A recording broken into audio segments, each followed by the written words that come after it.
거기 또 32쪽에 학습목표 보시면 서준 형상화 방법을 중심으로 해서 서사갈래 특성을 이해보자고 했지, 그치? 뭘 이해하고? 서사갈래. 서사갈래. 그 앞에서 향수는 무슨 갈래였어?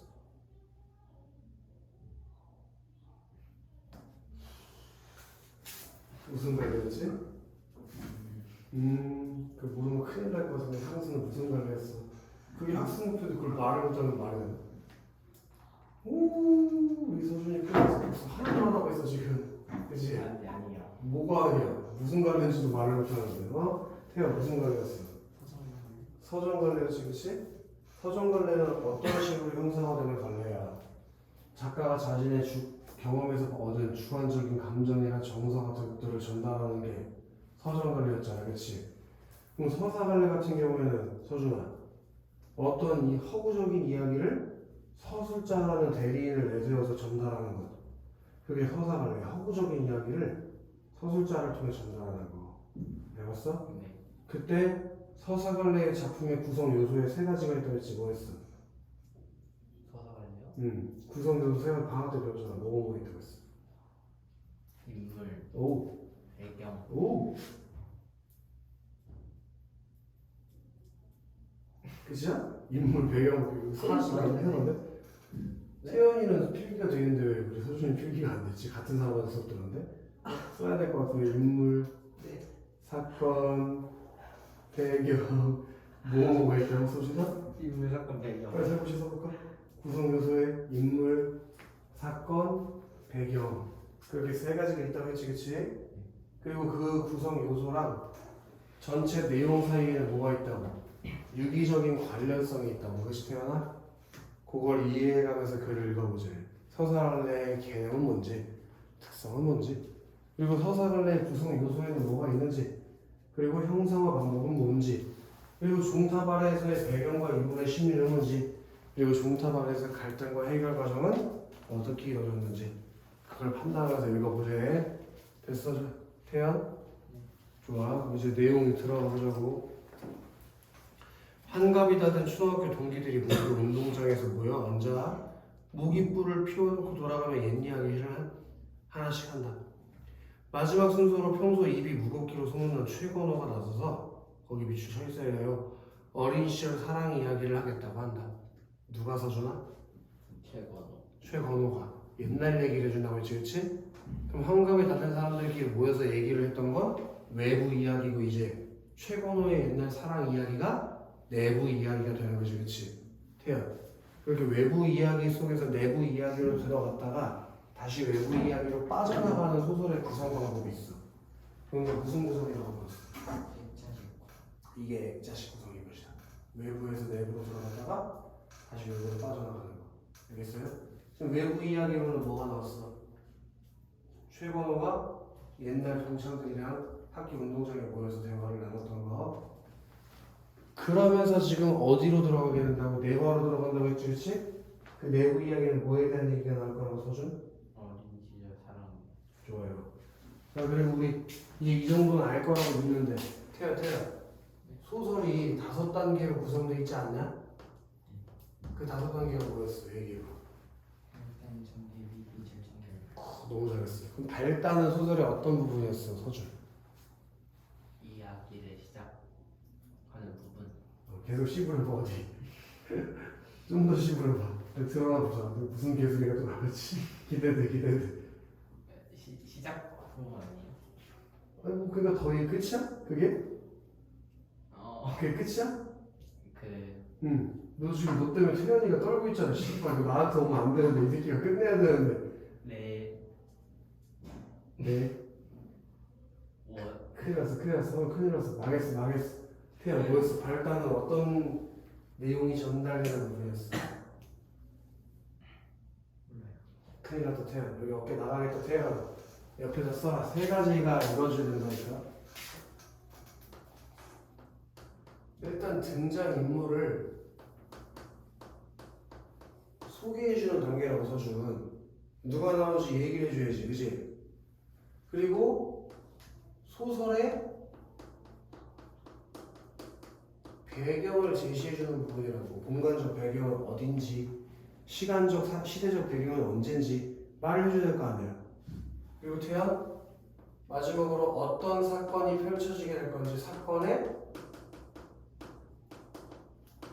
실마리가 제시되는 부분, 거기에 발단 부분이 하는 역할이다 이거야. 알겠어 서준? 다음 주에 물어도 모르면 죽어서 어떻게 나가가. 자 내일 또 갑시다. 이미 쳐졌잖아. 자 태연 그럼 다 아는 내용이니까 아는 내용에 대해서 물어보죠. 나가 누구야? 최건호죠. 최건호. 그리고 여기 나가 나왔다는 건 서준 이 소설의 시점에 대해서 제시를 그냥 시작부터 해준 것 같은데 어떤 시점이라는 걸 알 수 있어 일단. 1인칭. 그렇지. 여기서 사실 여기까지만 판단하는 게 맞는 건데 우리 이미 두 번째 배우고 있는 상황이니까 한 번에 가보죠. 1인칭 무슨 시점이야 이 소설? 주인공. 그렇지. 내가 뭐니까 이 작품의 주인공이니까. 맞아? 그럼 우리 이런 주인공 같은 인물을 소설에서 뭐라고 부르냐면 사건의 중심이 되는 인물이라고 해서 중심 인물이라고 불러. 중심 인물. 그걸 꼭 기억해줘 태연. 자, 내가 그 계집애를 맨 처음 본 것은 봄볕이 다냥하게 내리쬐는 한 낮이었다. 아침에 등교하면서 길가에 멍석을 펴는 짝눈이 아저씨를 봤기 때문에 나는 그날도 하굣길에 일부러 네 거리를 하나 더 지나 먼 길을 애돌아 집으로 향하고 있었다.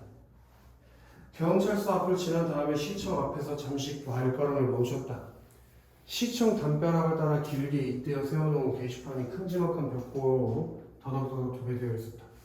벽보에는 최근에 아마 선생님이 여기다 메모를 좀 쳐달라고 했을 거야. 전황.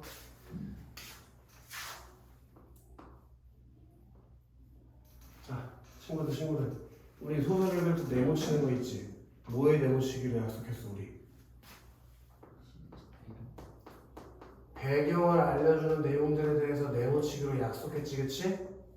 맞아? 전황이라는 게 전쟁 상황의 줄임말이라고 했잖아. 지금 전쟁 하냐 태어나? 지금 우리 전쟁해? 해 지금 우리? 그러면 지금 요 소설에 네? 졸린 거 같은데? 안 들려. 확실해? 소설의 시대적 배경이 서준 언제야? 전쟁. 그러니까 우리나라가 언제 전쟁하고 있었어? 6.25. 그 6.25 전쟁을 소설의 시대적 배경을 하고 있다는 걸 이걸 통해서 알 수 있는 거 맞죠 태연?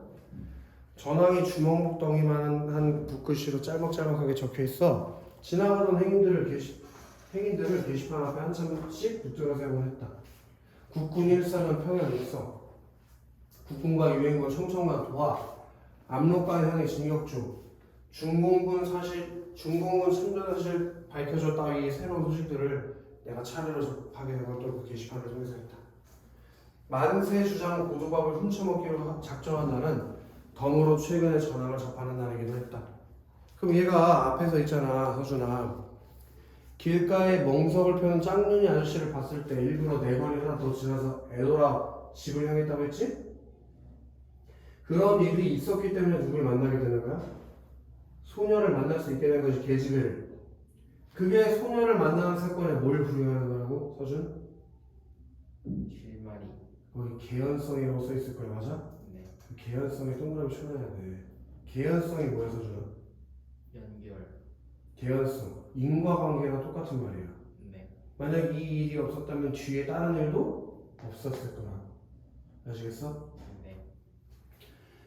내가 그렇게 만세주장 고두밥을 훔쳐먹기로 작정한 날 그럼 어디를 지나가게 됐었고 시청 앞 게시판을 지나가게 되겠지. 그렇게 최근에 전황을 접하는 날이기도 했다고. 이해됐나? 태연? 자, 최전방에서 중공군의 충계 대공세가 한창이었다. 국군 또는 유엔군 몇 사단이 무슨 고지전투에서 북괴군 몇 개 연대를 섬멸했고 무슨 고지전투에서 중공군 몇 개 사단을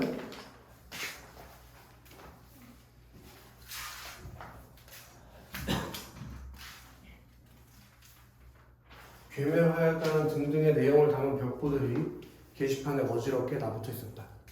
일사후퇴에다가 제발 메모 좀 쳐달라고 했어.